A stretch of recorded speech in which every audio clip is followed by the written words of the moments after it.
자, 안녕하세요. 예, 천만 서울 시민을 대표하는 대표 팟캐스트 시청 뒷골목 6회를 시작합니다. 오늘은 6회를 기념해서 5분이서 모였습니다. 6회와 5회 약간 다르죠? 예, 먼저 저는 진행자 푸푸드스 운영자 이승환이고요. 오늘은 이 식상한 IM 피터님 소개도 생략하고 사람도 많은데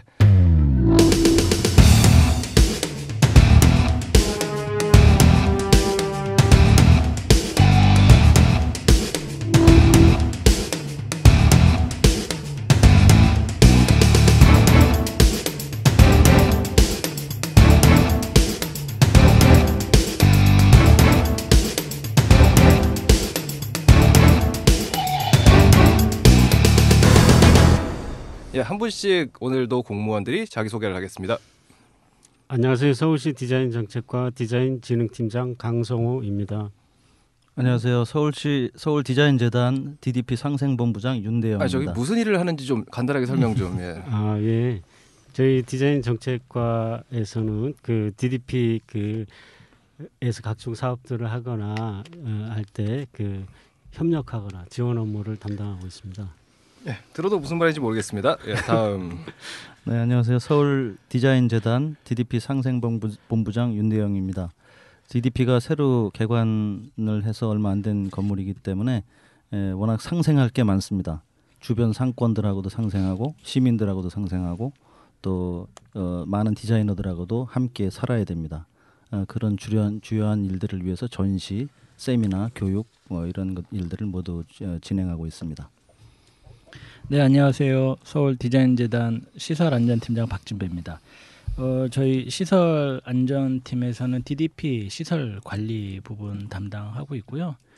DDP 개관 시에 전체 그 DDP 건축에서부터 공간 구축 부분들을 담당했던 팀이기도 합니다. 그래서 오늘 화제가 어떤 방향으로 흐를지 잘 모르겠는데 재밌는 얘기도 들려드릴 수 있었으면 좋겠습니다. 예, 말씀을 들으니까 지금까지 가장 욕을 많이 드셨던 그런 파트에서 팀장을 하고 계신 것 같군요.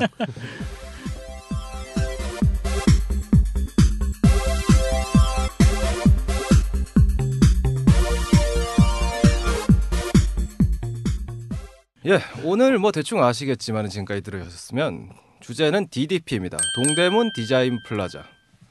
이 주거 공간도 중요하지만 기본적으로 이 건축이라는 게 대단히 중요한 거 아닙니까? 그래서 하이데거는 집은 존재 방식이란 말을 했습니다. 유명한 철학자죠. 너무 어려운 이야기 했어요. 그래서 DDP에 대해서 이야기를 나누고자 하는데 DDP가 욕을 정말 많이 먹었잖아요. 그런데 또 신기하게 장사가 되고 있어요. 그러면 이제 DDP를 논하기 전에 DDP의 역사를 이야기해야 될 것 같은데 어쩌다가 이 어마어마한 건물, 규모도 어마어마하고 쓴 돈도 어마어마하고 찾아오는 사람들도 어마어마한데 어쩌다가 이게 시작됐는지 간단한 설명을 부탁드립니다. 네, 지금 DDP는 동대문 디자인 플라자 서울시 중구 을지로에 있습니다. 총 연면적이 86,574 스퀘어미터, 그리고 지하 3층, 지상 4층으로 되어 있고요. 2006년 9월부터 시작이 돼서 작년 3월에 완공이 돼서 개관을 했습니다. 설계는 그 이라크계의 영국 건축가 자하 하디드라는 여성 건축가가 설계를 했고요.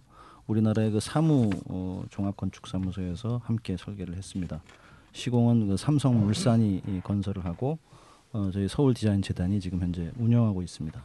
그 하도감 터 자체가 DDP를 개발하는 과정에서 발견된 건가요? 아니면 그 전부터 이미 알고 있었던 것인가요? 제가 알기로는 그거는 이제 문화재 그 발굴은 이제 그 문화재청 산하 연구기관에서 했는데 그 건축 공모전 당시에 이쪽의 유구에 대한 그 조건은 한양 성곽에 대한 부분만 있었습니다.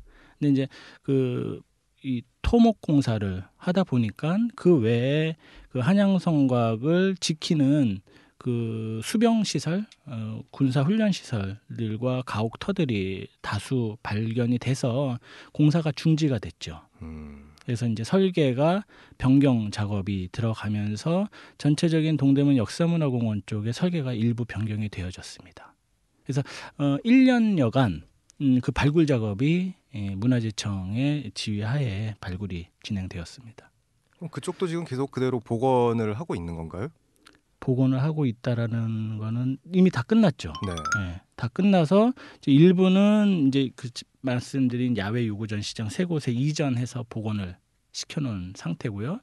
일부는 저희가 동대문 역사관이라고 해서 역사관 그 전시관 하나를 별도로 만들었습니다. 저희 그 동대문 디자인 플라자 내에. 그래서 그쪽의 실내 쪽에서 이제 수장을 하고 있죠. 네, 저 보조 참고해서 다시 말씀을 드리면은 이제 1392년에 조선왕조가 태조가 한양 성곽을 지은 이후에 200년 뒤에 1592년에 임진왜란을 겪고 그걸 경험으로 해서 국방의 중요성이 강조되면서 훈련도감이 하도감이 거기 설치됐습니다. 네. 그 하도감이 설치됐기 때문에 그 이후부터 근대까지 오랜 세월 동안 거기는 그 군사 시설을 비롯해서 또 주변에 여러 그 군납품이라든가 정부의 왕실에 납품하는 그런 시설들도 많이 있었고 그렇기 때문에 아주 중요한 그런 시설로 있었던 것이죠.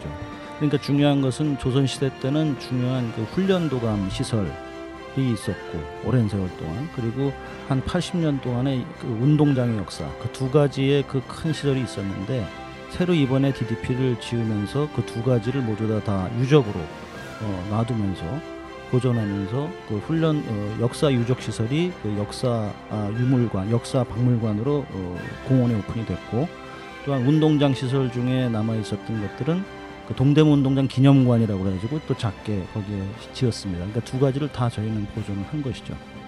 역사 보존에 있어서 하도감이나 성곽 문제도 나오지만은 왜 동대문 운동장을 살리지 않고 없앤 거냐 이런 이야기도 있거든요. 사실 고교야구의 거의 성지 같은 역할을 했었는데 긴 시간 동안 그걸 정말 없앴어야 했느냐 이런 비판도 있습니다. 그렇습니다.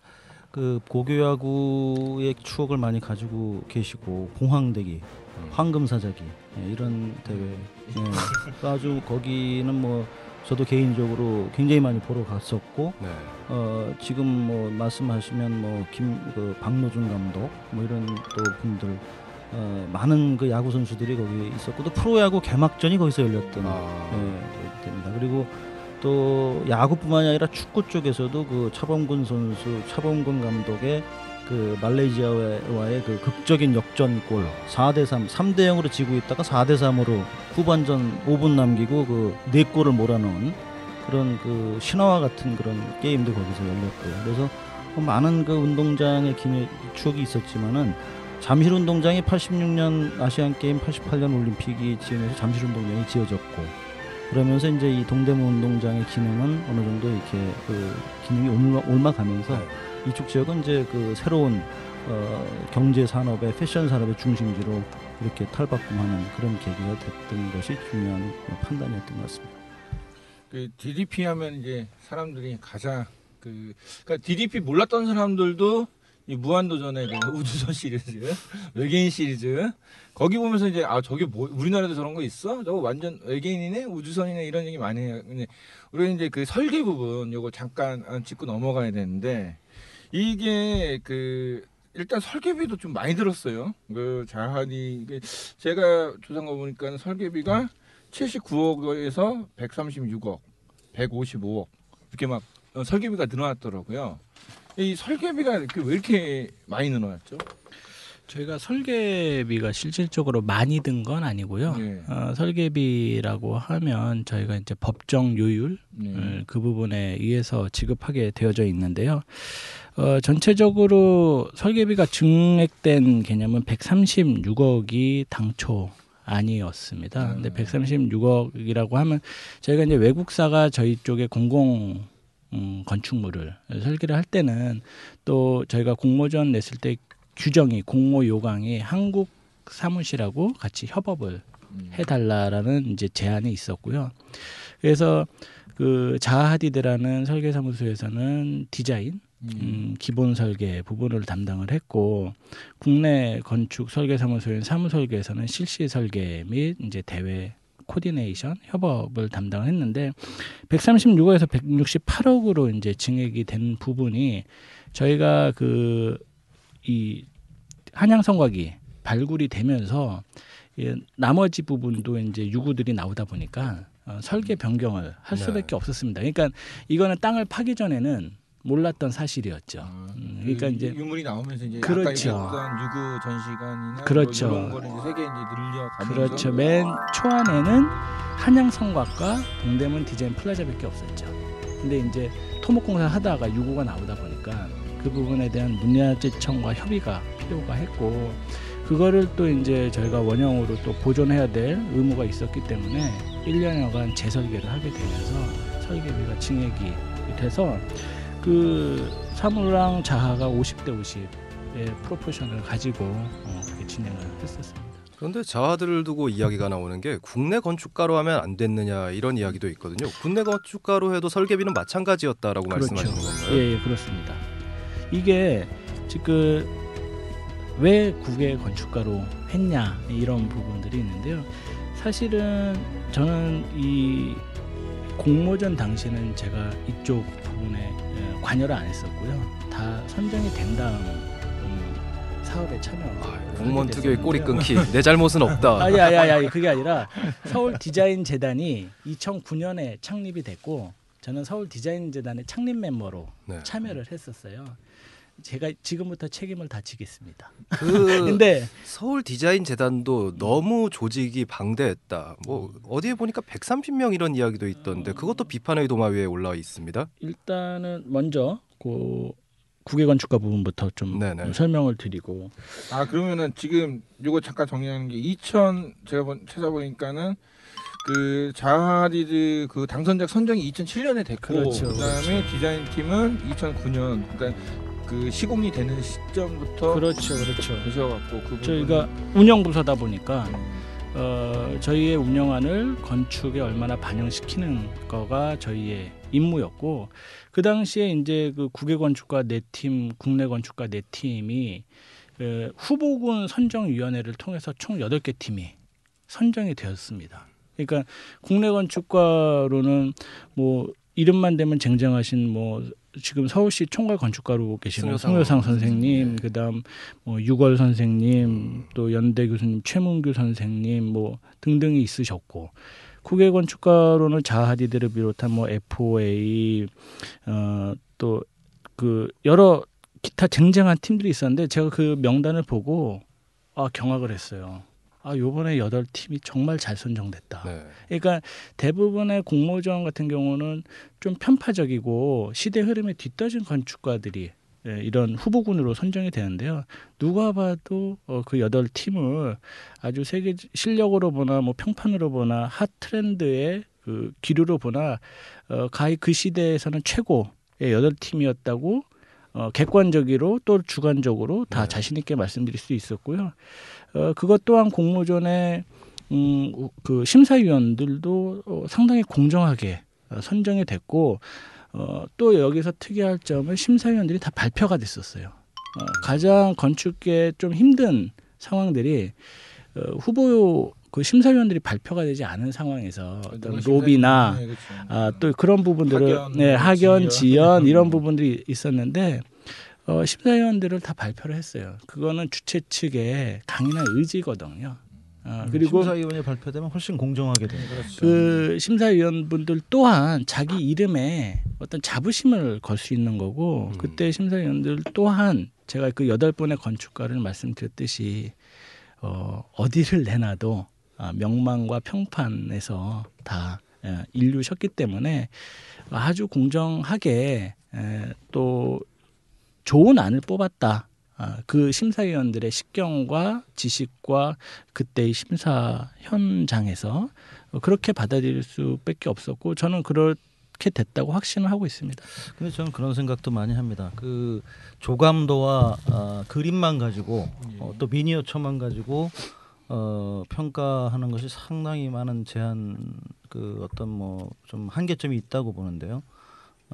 이게 그 이제 어떤 분들은 그렇게 많이 얘기하십니다. 그때 이제 다른 설계안이 있었는데 뭐 이렇게 했었으면 훨씬 좋지 않았겠는가 이런 이제 뒤에 후일담도 좀 있죠. 근데 이제 그런 것들은 막 우리가 해보지 않으면 사실 모르는 거고 이 지금 현재 자하디드의 그 건축이 된 DDP는 현장을 방문해서 실제 현장에 가보면 그 느끼는 스케일감이 그 확실히 다릅니다. 다 작은 조감도나 이런 것을 보고 느끼는 거하고는 사진이나 뭐 영상 보는 거랑 직접 그렇죠. 가서 보는 거. 영상하고는 완전히 다르고요. 저는 또 이렇게도 받아들일 수 있어요. 좀 조심스러운 얘기긴 하지만 공모전이라는 개념 자체가 상당히 공정한 룰에서 입각한다라는 전제를 띄고 하는 심사 방식이잖아요. 근데 이 운동 경기를 글로벌하게 외국과 국내 건축가를 공정하게 띠뛰게 했는데 외국 선수가 운동 경기에서 1등을 했어. 근데 왜 하필이면 외국 선수가 1등을 했어야 됐느냐? 그거는 공모전 방식 자체 의문을 제기하는 것밖에 안 되거든요. 처음부터 그러려면 아예 외국인을 배제하든.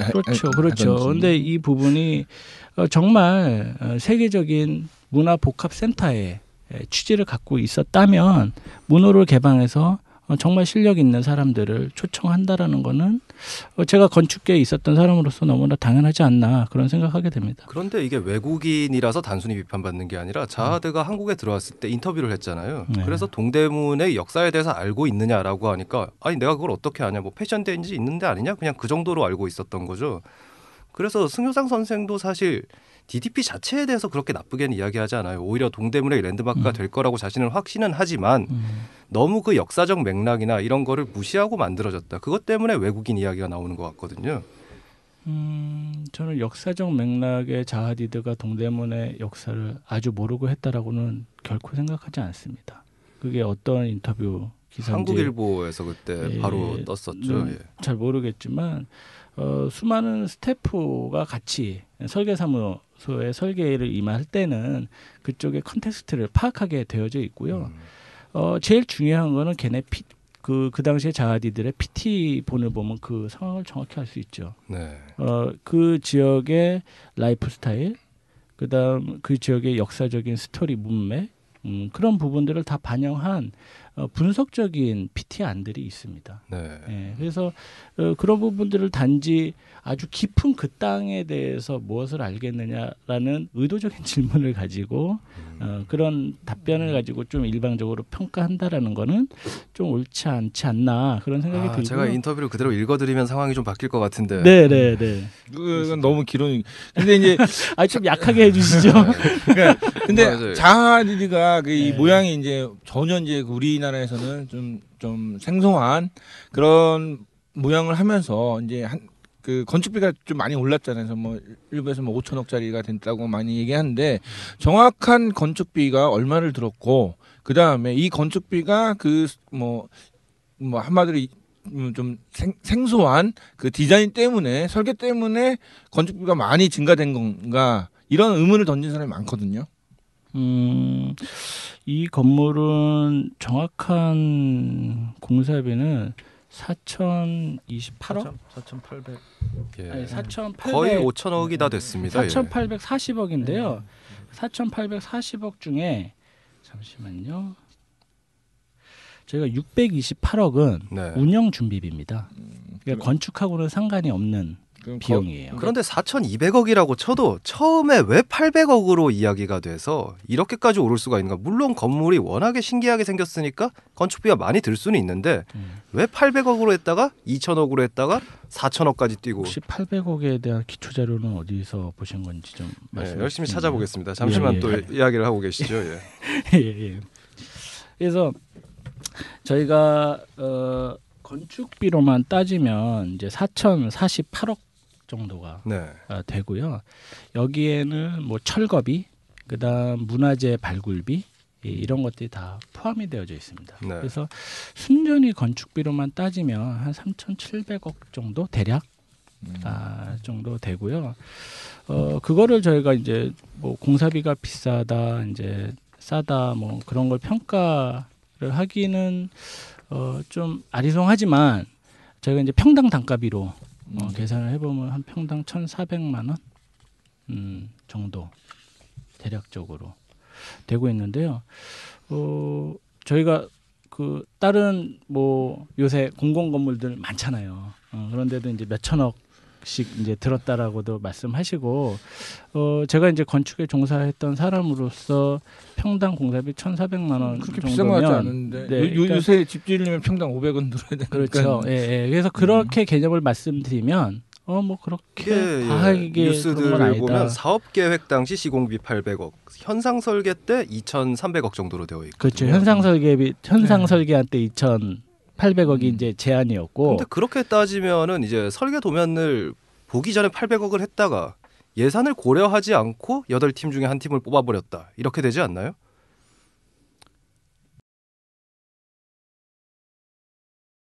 아니죠. 그러니까 지금 제가 그 부분은 네네. 제한 공모 당시 2,800억으로 나가셨다고 말씀하신 거죠. 예, 사업 계획 당시에. 그렇죠. 그러니까 그러니까는 그 설계 당선작 자체가 이제 2천 뭐그 정도 선에서 그렇죠. 이제 2,800억에서 한 3,000억 정도로 제시를 해달라.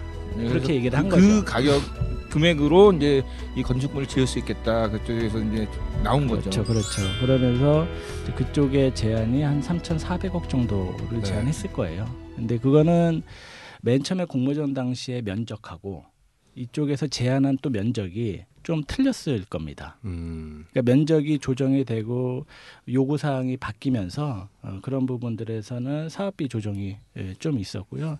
원칙적으로 보면은 이제 한 3,400억에서 한 3,700억, 그래서 한 300억이 이제 물가 및 뭐 기간 변경 그런 부분에서 좀 조정이 되지 않았나 싶습니다. 그 설계 변경 그 이제 처음에 했을 때 하고의 이제 그 나중에 변경되는 상황은 지하 공간에 그 지하철이 또 다니기 때문에 지하철의 그 필수 시설이 가로막고 있는 부분이 있다든가 연결망 네네. 공사랑 네, 그다음에 뭐 주차장을 또 어떻게 만들어야 된다든가 저희가 이제 주차장을 요구할 때 이 컨벤션 시설이라든가 여러 가지 그 시민 동선을 고려해서 이렇게 뭐 주차장을 어떻게 만들어 달라 이런 요청이 또 들어갈 텐데 막상 그게 이제 또 설계에 들어가 보면 조금 최초의 요구하고 안 맞는 네. 부분도 좀 있고 그렇게 되니까 이제 실제로 현상 설계했을 때하고 실제 공사 들어갈 때 설계하고는 조금 그게 이제 달라지는 부분이 있었던 거죠. 그러니까 지금 사람들은 대부분 이렇게 공사비가 높아진 이유가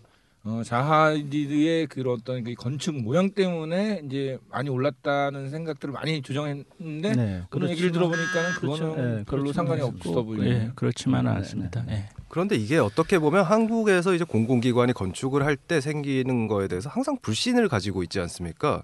기존의 턴키 제도 같은 거. 예. 여기에 대해서 좀 나아지고 있는 게 있는지 턴키로 들어가면은 항상 삐까뻔쩍한데 그게 사실 건축의 공공성과는 전혀 맞지 않는 부분이 많다 이런 이야기들을 건축가들이 많이 하시거든요. 그래서 턴키의 불합리함을 극복한 방법이 DDP가 모델이 된 사례죠.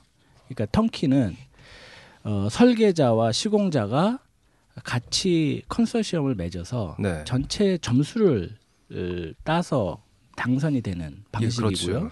저희 같은 경우는 설계에 제일 좋은 안을 국제 공모 방식에 의해서 선정을 하고 그거를 최저가 낙찰에 의해서 그 공사업체를 선정한 거죠. 근데 저희가 이번에 또 한 번 새롭게 시도한 부분은 CA 제도입니다.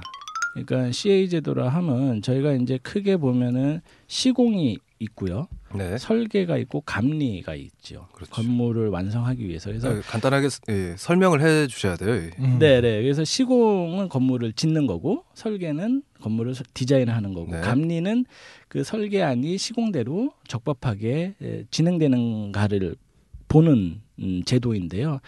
저희 같은 경우는 CA라고 해서 디자인 감리 제도를 도입을 했습니다. 네. 그래서 이게 설계도대로 똑같이 건물을 짓는다고 해도 이 뭐 금속의 텍스처, 그다음 각 재료의 물성들 이런 부분들이 건축가의 의도로 제대로 반영이 됐는지 안 됐는지를 건축가에 의해서 리뷰를 받는 제도인데요. 그럼 감리는 감리는 어떤 따로 팀으로 있고 어떤 팀으로 구성을 하는 거죠? 감리는 국내의 감리 업체의 컨소시엄들이 예. 따로 있고요. 그 감리 업체와 시공사가 이대로 돼도 되는지를 이 디자인 업체, 그러니까 즉 자하디드와 사무설계한테 전체적인 다 사인을 받고 진행을 했습니다.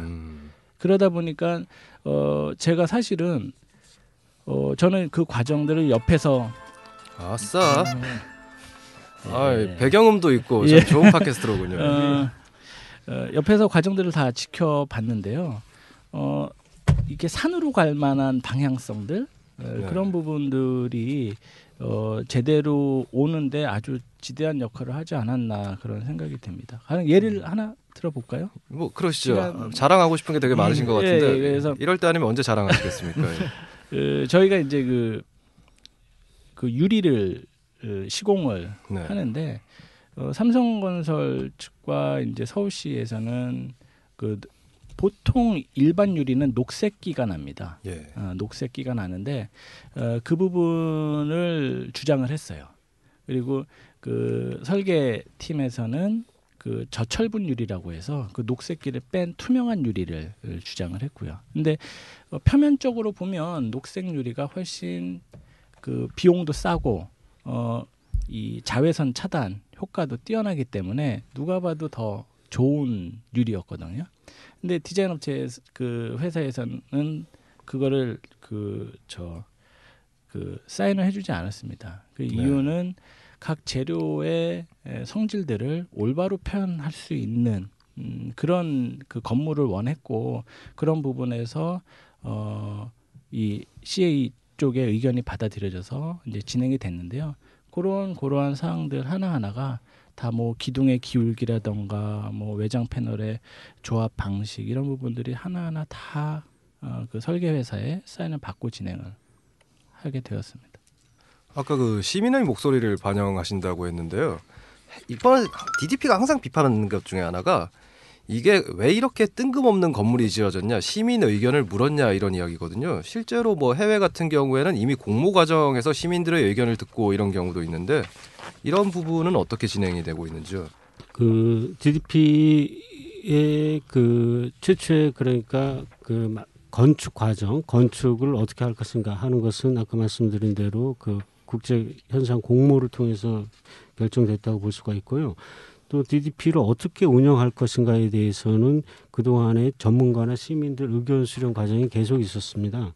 그래서 2012년 6월부터 약 한 달간 전문가 33인 이 11개 주제로 나눠서 토론회를 펼쳤고 또 DDP에 무엇을 담을까 해서 2012년 4월 달에 시민 참여 그런 그 계획도 있었습니다. 소망 카드 작성이나 페이스북을 통해서 그 자기 자신의 시민들의 의견을 그 모으는 작업들이 있었고 2012년 7월에 동대문 디자인 잼을 통해서 시민들의 어떤 그 집단 지성을 모으는 과정이랄까요? 그런 것들이 있었고 또 2014년 4월에도 DDP 그 청책 토론회 이렇게 해서 그 관련 단체들이 DDP를 어떻게 운영할 것인가에 대해서 많은 의견을 주셨고 그것을 이제 반영 가능한 것 그리고 또 바람직한 방향으로 가능한 이렇게 결집시켜서 지금 운영하고 있는 것이라고 볼 수 있습니다.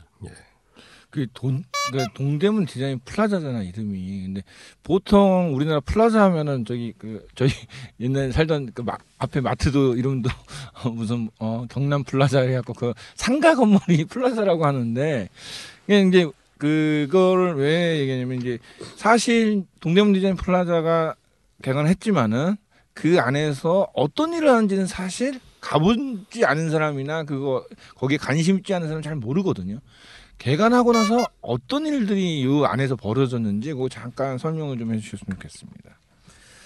네, 개관하면서 가장 신경을 썼던 부분이 이제 바로 그 부분입니다. 그래서 이 DDP에는 이제 5개의 그 구역으로 나눠지는데요. 알림터, 배움터, 살림터, 디자인 장터, 역사문화공원 이렇게 5개 공간으로 크게 나눠집니다.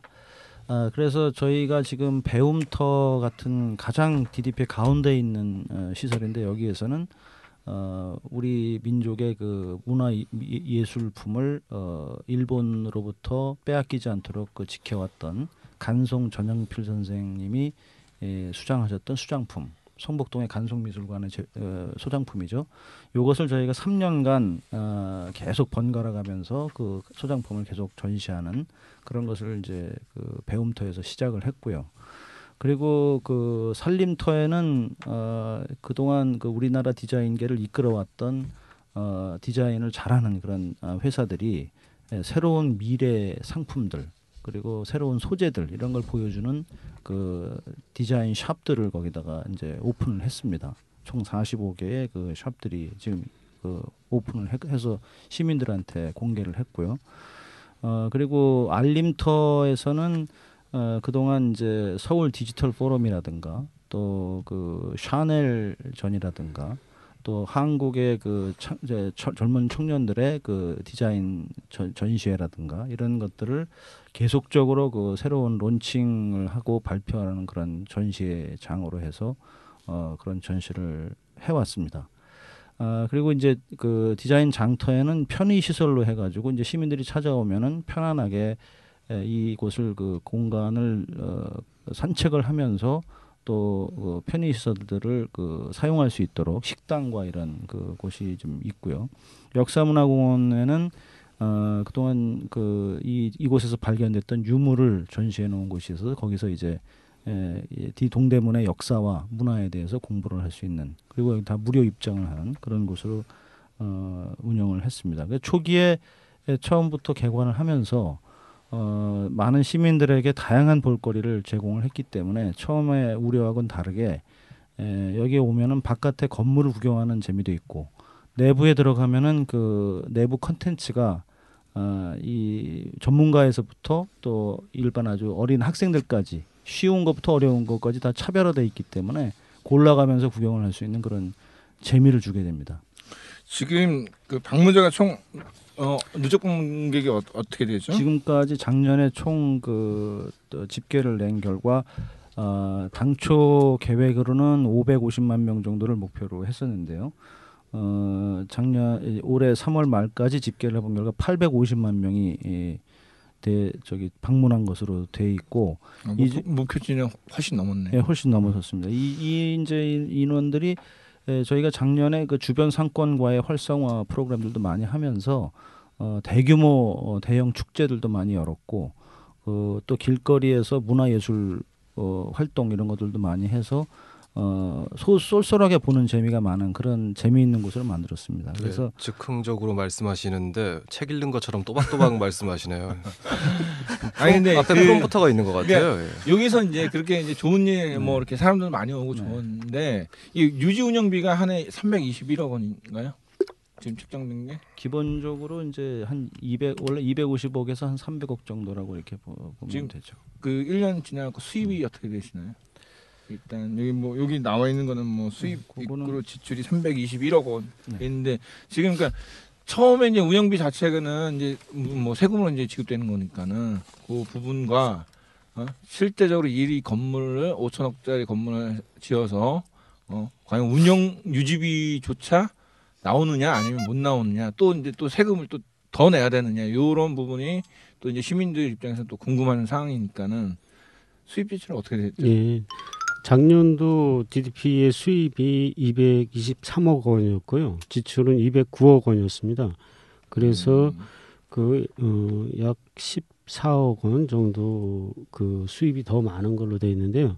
실제로 작년 같은 경우는 100% 재정 자립이 아니라 여기에 이제 출연금 51억 원이 지원된 게 포함되어 있고, 그러니까 작년 2014년 3월에 개관을 했기 때문에 초기에 인건비라든가 이런 것들은 시의 출연금으로 지원됐었고, 또 이 출연금 51억 원에는 그 DDP의 구축 사업비도 포함되어 있습니다.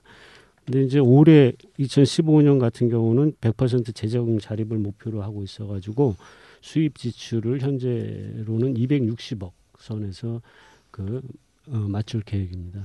그러니까 뭐 지금 이제 이 디자인 DDP가 디자인의 어떤 메카나 뭐 이렇게 그러니까 여러 가지 이제 좋은 모습도 있겠지만 사실 동대문 농장에는 영세상인들 그다음에 뭐 패션 쪽에 일했던 상인들도 있고 동대문 운동장 근처에 이제 풀물 시장에 있던 소상공인도 있었는데 이런 사람들에 대한 뭐 이렇게 유입이나 아니면 같이 상생했던 뭐 정책들이 있었습니까?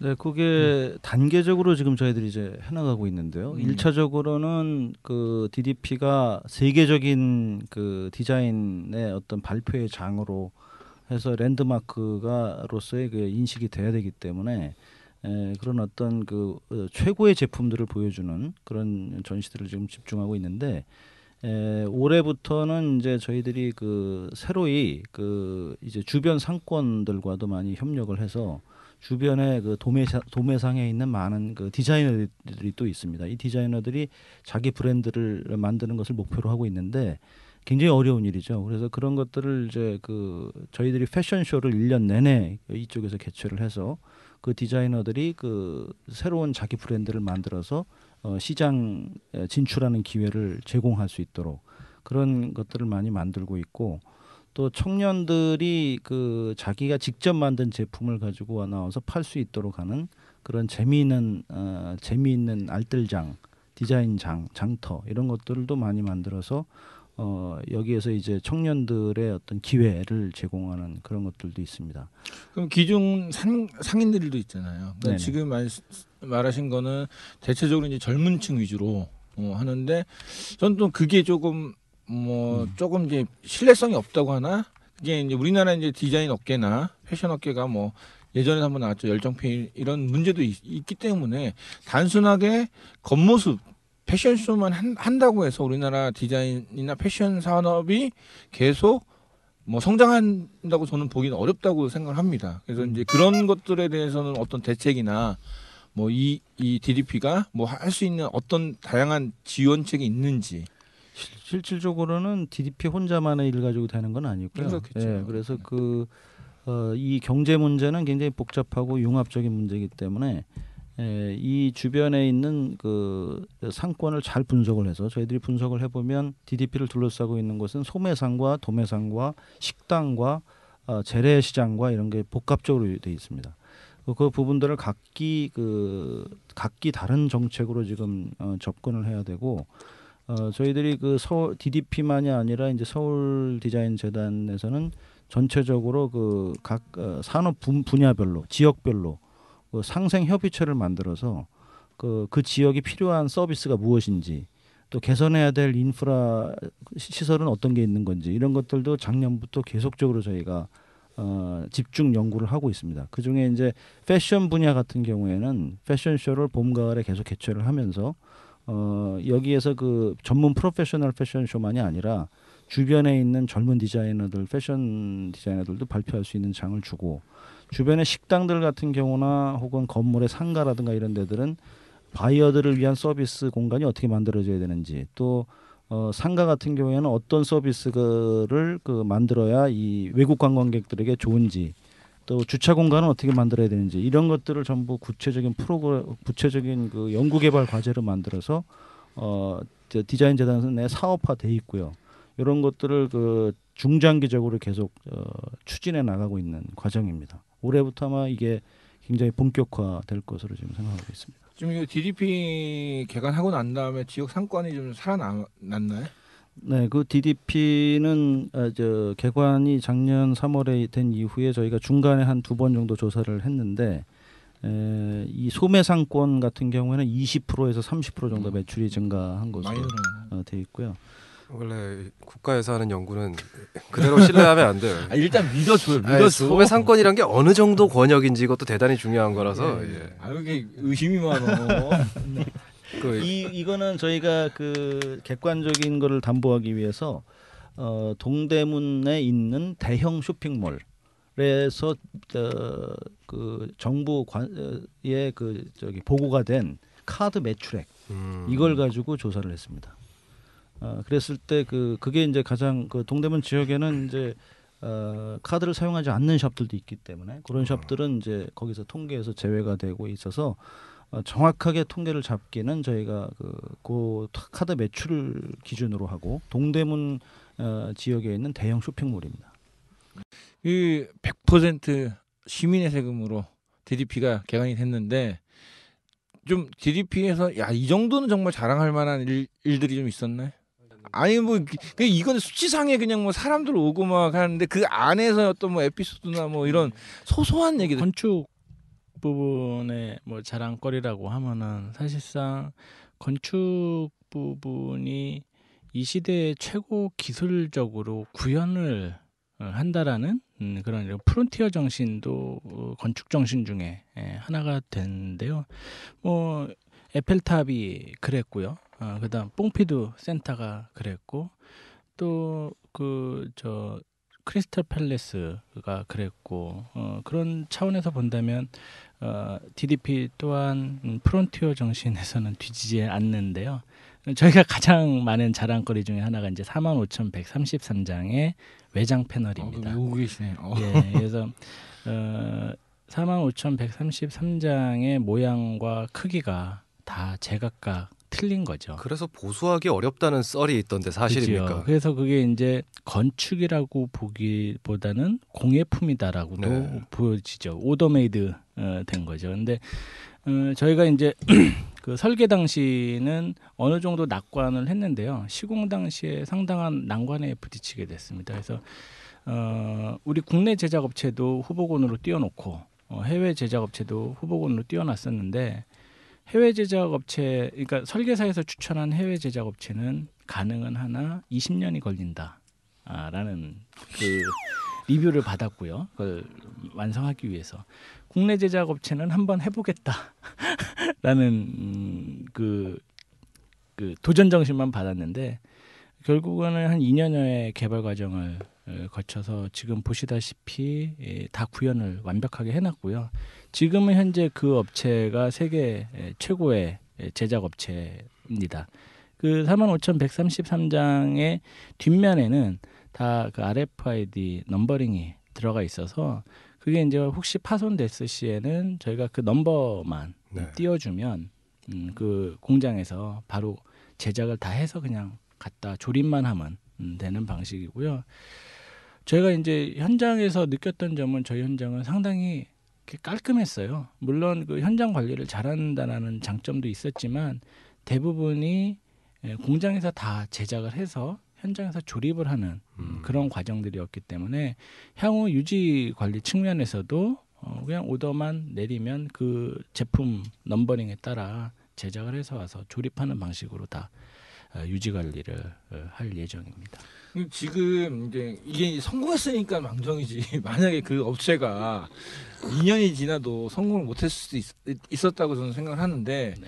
지금 DDP가 성공했으니까 망정이지 사실 망했으면은 오세훈 시장이나 박원순 시장이나 뭐 디자인이나 욕 먹고 쫓겨날 수도 있었던 굉장히 위험한 어떤 그 도박과 같다고 저는 봐요. 그렇다면은 지금 우리가 DDP가 어찌됐든 전임 시장의 계획을 기본 계획을 가지고 후임 시장이 이제 성공을 했는데 또 성공하리라는 보장은 저는 없다고 봐요. 그렇다면은 DDP가 처음부터 끝까지 성공할 수 있었던 그 장점들을 가지고 어떻게 앞으로 이제 우리 서울시에서 장기적인 이런 걸 또 만들 거잖아요. 뭐 어떤 건축물이 됐든지 어떻게 하실 건지 이제 대략적인 뭐 매뉴얼이 있는지. 그러니까 보통 일본 같은 경우나 해외에서는 이런 사례를 딱 모아서 이제 이 매뉴얼화해서 다른 어떤 사업을 할 때 이거를 참고를 이렇게 하는 경우가 많은데 서울시도 지금 그렇게 준비를 해놓고 하셨는지 그 부분을 좀 묻고 싶습니다. 시에서 매번 그 큰 사업을 하거나 할 때는 백서 형태로 그 성과들을 정리하고 있고 그런 것들이